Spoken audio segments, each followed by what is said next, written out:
অনেক সুন্দর জায়গা, কিন্তু আমি বলবো যে এটা একটা ভয়ঙ্কর জায়গা, যেখানে -6 ডিগ্রি চলছে এই মুহূর্তে। এখানে এতটাই অক্সিজেনের সংকট হচ্ছে যে মানুষ মাথা ঘুরে পড়ে যাচ্ছে, শ্বাস প্রশ্বাসের সমস্যা হচ্ছে। অতএব আমি পরবর্তী দর্শনার্থীদের জন্য সাজেস্ট করব যে তারা যেন অবশ্যই অক্সিজেন নিয়ে আসে, এবং অক্সিজেন ছাড়া এখানে যেন কোনো মতেই না আসে, এবং জুতা, মাইনাস জ্যাকেট থেকে শুরু করে এই সকল সরঞ্জাম নিয়ে যেন এখানে আসে, না হলে তারা বহুত অনেক বড় বিপদে পড়ে যাবে। Awesome feelings. আমি তো ফার্স্ট টাইম এসেছি এখানে। যেই সিকিমে এসো, নর্থ সিকিমে যারাই এসো না কেন, একবার জিরো পয়েন্টটা ভিজিট করেছো, জাস্ট দারুণ লাগছে। আমার তো জাস্ট দারুণ লেগেছে। একটা যেন প্রকৃতির একটা আলাদা সৌন্দর্য খুঁজে পেয়েছি, একটা আলাদা ছোঁয়া খুঁজে পেয়েছি। আর সাথে হচ্ছে কফি, ও দারুণ জমে গেছে জাস্ট। সৌমিকি বিশ্বাস, আমি কলকাতা থেকে এসেছি। আপনারা কতজন আসছেন? আমরা 4 জন এসেছি। যতবারই আসি এখানে আসতেই হবে। হ্যাঁ, অনেক প্রবলেম হয় অনেকের, কিন্তু তাও প্রকৃতির এই সৌন্দর্য উপভোগ করার জন্য সবাইকেই আসতে হবে। প্রত্যেকের যেটা সমস্যা হচ্ছে সেটা হচ্ছে যে মাথা ঘুরতেছে এবং শ্বাস প্রশ্বাসের সমস্যা হচ্ছে। এটার জন্য আসলে সবাইকে অক্সিজেন নিয়ে আসতে হবে। অক্সিজেন ছাড়া এখানে কোনো মতে আসা ঠিক না আর কি। এই ছিল, আমরা আছি 9 জন এখানে, তার মধ্যে একজন সেন্সলেস হয়ে গেছে, দম বন্ধ হয়ে পড়ে গেছে। তাকে নিয়ে আমরা খুব ভয়ে ছিলাম যে কি না হয়, শ্বাস প্রশ্বাসের রোগী আসলে তারা মারাও যেতে পারে, এরকম পরিস্থিতিও পড়তে পারে। এজন্য অক্সিজেনটা এখানে খুব জরুরি। আমি এখানে এক ভাইয়ের সাথে কথা বলবো, দেখি তার কি অভিজ্ঞতা, আসলে তিনি প্রথম আসছে কিনা। ভাই একটু বলবেন এখানে আসাতে আপনার কি অভিজ্ঞতা আর কি? আমি এখানে এসেছি, অনেক ঠান্ডা লাগছে, শ্বাস কষ্ট নিতে হচ্ছে। এখানে অক্সিজেন নিয়ে এসেছি, ওই যে দাদা আছে অক্সিজেন। আপনি কি প্রথমবার এসেছেন না এর আগেও? না না, প্রথমবার এসেছি আমি। জি। আর ভালো লাগছে না, অনেক ঠান্ডা এখানে। ঠান্ডা এখানে আপনার কি কি সমস্যা হয়েছিল এখানে এসে? এখানে সমস্যা শুধু শ্বাসের সমস্যা হচ্ছে, নিঃশ্বাস নিতে, ব্যাস। অক্সিজেনের প্রবলেম হচ্ছে, ব্যাস। ঠিক আছে, দর্শকদের উদ্দেশ্যে আপনি কি বলবেন? দর্শকদের উদ্দেশ্যে কি আমরা ভালোভাবে এসেছি। আপনার বাসা কোথায়? আমার বাসা কলকাতা। কলকাতা। বাঙালি? না, আমি হিন্দুস্তানি। কি নাম হয় আপনার? রোহিত সাউ। ওকে, থ্যাংক ইউ। ড্রিঙ্ক সহ করেছে, এখানে ড্রিঙ্ক করেছে এবং বোতল ফেলে রেখে চলে গিয়েছে। ও আমার হাত একেবারে জমে যাচ্ছে, হাত মোজা ছাড়া এখানে ঠিক থাকা যায় না। এই মুহূর্তে বাংলাদেশে কিন্তু যেটা ওয়েদার, সেটা হচ্ছে যে 40 থেকে 42, কোথাও কোথাও 44 ডিগ্রি সেলসিয়াস। কিন্তু আমরা এখানে যেখানে এসেছি বাংলাদেশিরা, সেটা হচ্ছে গ্যাংটক রাজ্যের সিকিম এলাকা।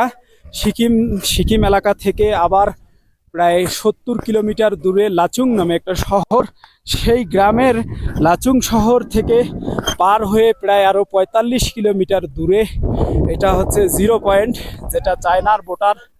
এখানে আমার আসলে কথা বলতেই কষ্ট হচ্ছে যে এই বর্ডারে, এই পাহাড় পেরোলেই হচ্ছে চায়নাদের নিয়ন্ত্রিত, আবার এই বর্ডারের এপাশটা আমরা যেখানে দাঁড়িয়ে আছি সেটা ভারত দ্বারা নিয়ন্ত্রিত।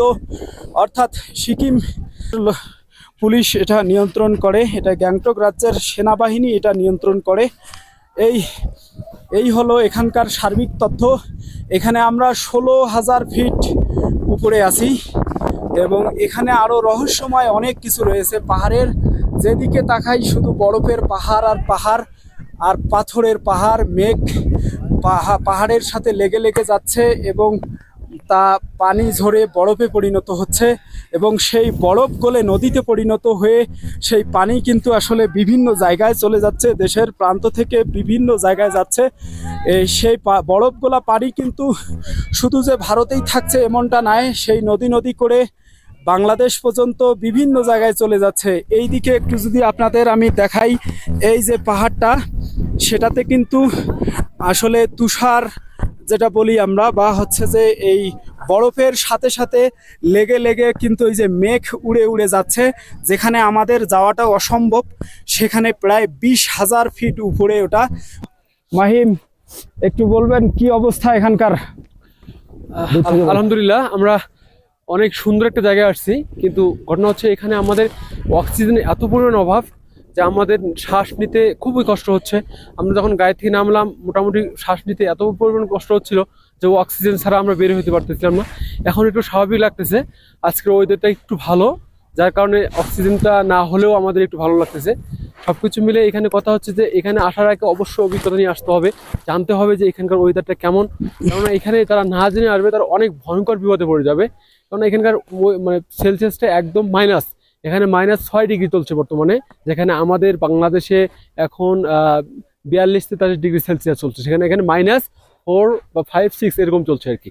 যাই হোক, এখানে আসার আগে অবশ্যই জানতে হবে যে এখানে কী কী লাগবে সামগ্রীগুলো, যেমন আমরা যে মাইনাস জ্যাকেট, শু সব কিছু মিলে নিয়ে আসতে হবে এখানে। আর সবচেয়ে বড় কথা যেটা হচ্ছে, অবশ্যই অক্সিজেন সিলিন্ডার নিয়ে আসতে হবে। অক্সিজেন সিলিন্ডার ছাড়া এখানে আসাটা খুবই বিপজ্জনক। তার আপনার সব আপনার ব্যক্তিগত অনুভূতি জানতে চাই মাহিম, আপনার ব্যক্তিগত ব্যক্তিগত অনুভূতি। এখানে আসলে অনুভূতিটা খুবই সুন্দর কিন্তু ভয়ঙ্কর, খুবই সুন্দর অনুভূতি কিন্তু ভয়ঙ্কর। কারণ এখানে আমরা যখন আসলাম আমরা ফিরে যাচ্ছিলাম, মানে এত পরিমাণ ভয় লাগতেছিল আমাদের। যাক, এখন আল্লাহর রহমতে একটু ভালো আছি, আমরা ঘুরতেছি। ওয়েদারটাও আজকে একটু স্বাভাবিক, যার কারণে আমরা এখন টিকে আছি। আলহামদুলিল্লাহ আলহামদুলিল্লাহ, এটা অনেক সুন্দর একটা জায়গা। আমি বলবো সবাইকে আসতে, তবে অবশ্যই অভিজ্ঞতা জেনে শুনে আসবেন এখানে, তাছাড়া কেউ এখানে আসেন না। অবশ্যই সুন্দর জায়গা, এখানে আসার মতো জায়গা, কিন্তু ভয়ঙ্কর। ধন্যবাদ। এই যে আমার পাশে একজন আমাদের যে সহকর্মী দেখছেন বা আমাদের বন্ধু, সে কিন্তু একটু আগে আসছিল, সে মাথা ঘুরে পড়ে গিয়েছিল, সেন্সলেস হয়ে গেছিল। তার কাছে একটু শুনবো যে তার এখন কি অবস্থা বা এখন কেমন লাগছে তার। আমি এখানে আসি, আমার কোনো জ্ঞান ছিল না, আমি পড়ে যাই, জ্ঞান হারিয়ে যায়। এই জায়গাটা আসলে খুবই ভয়ঙ্কর, খুবই যে মানে না দেখলে, না নিজের চোখে না দেখলে নয়। গ্রুপ করে দিতে হবে। ঠিক আছে, আমি আমি বুঝতে বলতে পারছি। পারছি, আমি খুব অসুস্থ। আপনি কথা বলতে পারতেন। আমরা আবু রায়হানের কাছে শুনবো যে তার এখানে আসার অনুভূতিটা কি, আসলে একটু বলবেন প্লিজ। আসসালামু আলাইকুম। এখানে আসার অনুভূতি আমার অনেক, হঠাৎ প্রোগ্রাম করে আসাতে এখানে অক্সিজেনের খুব প্রবলেম হচ্ছে আমার। তারপরেও শরীর বারবার নিচে যাচ্ছে, মানে কথা যে বলবো সে কথা বলারও জি, ভয়েস চেঞ্জ হয়ে যাচ্ছে। বুঝতে পারছি। এবং বাকি যারা আছে তারাও অসুস্থ হচ্ছে। আমি যে বলবো তারা আসবে, তারা যেন অক্সিজেন পর্যাপ্ত পরিমাণে নিয়ে আসে, এবং মানে প্ল্যান ছাড়া যেন এখানে কেউ না আসে। জি, ধন্যবাদ ধন্যবাদ। আপনার খুব খারাপ লাগতেছে, তাই না? কেমন লাগছে? ধন্যবাদ আমার সাক্ষাৎকার নেওয়ার জন্য। সর্বপ্রথম আমি শুকরিয়া আদায় করব, এবং আমি আমার অভিজ্ঞতা থেকে কিছু অভিজ্ঞতা শেয়ার করব। সেটা হচ্ছে, আমরা এখানে যারা আসি বা যারা আসতে ইচ্ছুক, সর্বপ্রথম আমাদের আল্লাহর উপর ভরসা রাখতে হবে। দ্বিতীয়ত আমাদের বডি ফিট থাকতে হবে।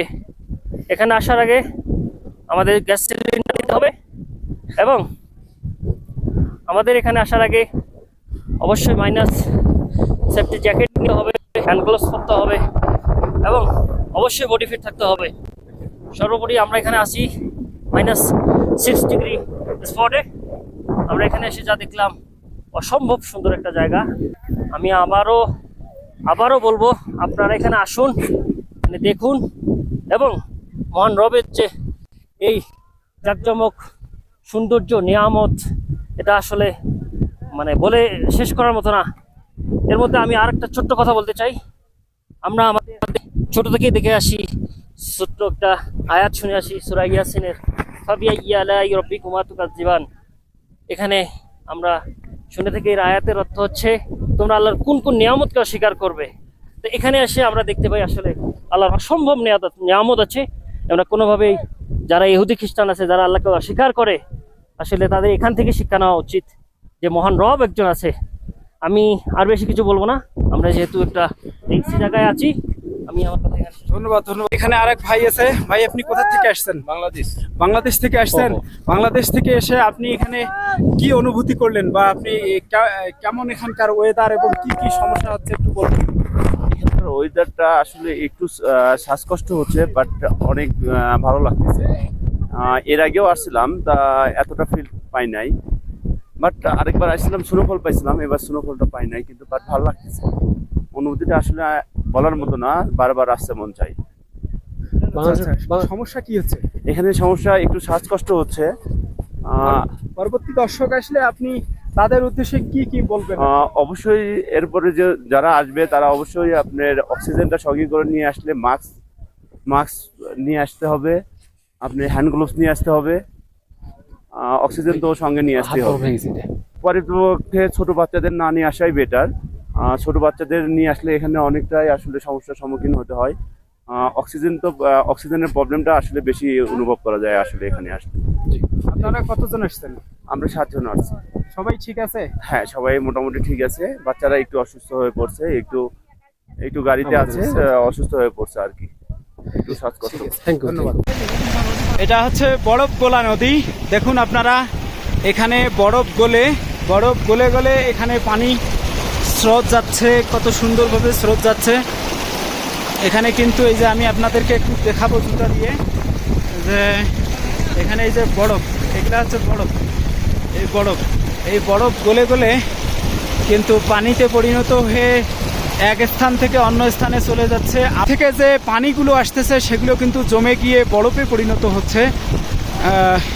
এখানে দেখুন, এখানে শত শত দর্শনার্থী এসেছে, শত শত বলতে হাজার হাজার দর্শনার্থী এখানে প্রতিদিন যাতায়াত করে।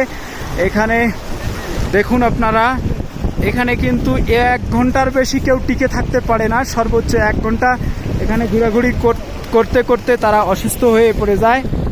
এখানে আপনারা দেখতে পাচ্ছেন যে অনেক দর্শনার্থী এখানে আসতেছে যাচ্ছে, এখানে অনেক ভাই আসতে যাচ্ছে, কিন্তু সবার কম বেশি অনেকেরই কিন্তু শ্বাস প্রশ্বাসের সমস্যা হচ্ছে।